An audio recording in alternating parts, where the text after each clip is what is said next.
একটি সুন্দর সাজানো স্বপ্ন, নতুন জীবনের পথে পা রাখার এক নবদম্পতি।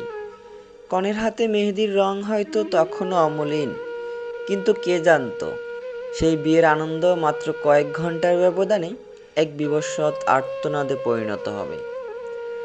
গতকাল বিকেল 4টায় খুলনা মংলা মহাসড়কের রামপাল এলাকা এক নিমিষেই থমকে গেল 14টি প্রাণ। একটি মাইক্রোবাস যাচ্ছিল হাসি ঠাট্টায় ভরপুর। কয়রা থেকে বিয়ে শেষ করে বরকনে আর স্বজনরা ফিরছিলেন মংলার পথে। বাড়ির সবাই অপেক্ষা করছিলেন নতুন বউকে বরণ করে নিতে, কিন্তু বেলায় ব্রিজের কাছে আসতেই যেন যমদূত হয়ে সামনে দাঁড়ালো বিপরীত দিক থেকে আসা একটি বাস। প্রচণ্ড শব্দে মুখোমুখি সংঘর্ষ, মুহূর্তেই দুমড়ে মুচড়ে গেল সাজানো সেই মাইক্রোবাসটি। লাশের সারি ও স্বজনদের আহাজারি, রক্তে রঞ্জিত হলো মহাসড়ক। যেখানে হওয়ার কথা ছিল বাদ্যবাজনা, সেখানে এখন শুধু লাশের সারি। বর সাব্বির আর কনে মার্জিয়া, যাদের একসাথে পুরো জীবন কাটানোর কথা ছিল, তারা চলে গেলেন না ফেরার দেশে।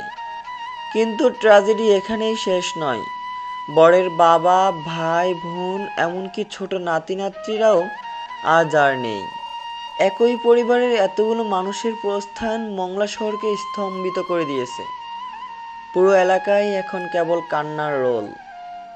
15 জন যাত্রীর মধ্যে বেঁচে আছেন মাত্র একজন। হাসপাতালের সাদা চাদরের নিচে ঢাকা পড়েছে এক একটি স্বপ্ন। আজ জুমার নামাজের পর জানাজা শেষে যখন তাদের দাফন করা হবে, তখন মাটির নিচে চাপা পড়ে যাবে কতগুলো সাজানো সংসার। সড়কের এই রক্তক্ষয়ী উৎসব কবে থামবে? একটি মুহূর্তের অসাবধানতা কিংবা যান্ত্রিক ত্রুটি কি পুরো পরিবারকে এভাবে মুছে দিতে পারে? সাব্বির ও মার্জিয়ার নতুন জীবনের স্বপ্ন আজ চিরতরে বিলীন হয়ে গেল মংলার বাতাসে। আমাদের প্রার্থনা ওপারের জীবনে অন্তত তারা শান্তিতে থাকুক। সাইফুর রহমান, নোয়াখালী রিপোর্ট 24।